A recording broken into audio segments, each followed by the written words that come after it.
Sasa wewe shida yako ni kuambia kuja peke yako, umekuja na dadako. Tena dadako usiwa hatoki karibu na watu wazima.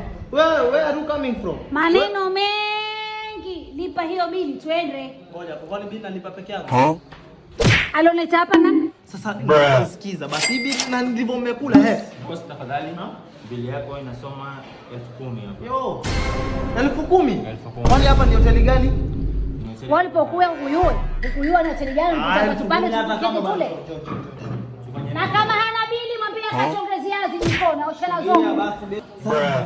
Mimi sina pesa. Sina pesa. Tafadhali hebu nisaidie kama mwanaume mwenzako bwana. Kukusaidia pengine tupige deki ndugu yangu. Kuna deki. Mimi Mkikuyu. Mkikuyu.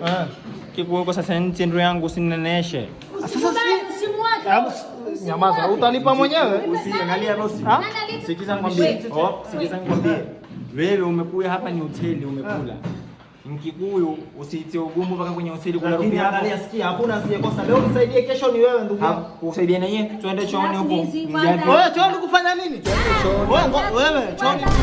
Asante mamaki. Kwa shati hili. Unanidhalilisha basi. Kudhalilisha hivi. Mdhalilisha vipi kwa nini? Kwa nini tuweze hapa kiwa kuna bili ya kulipa? Toa shati. Umekubali bwana Tom. Oh my God.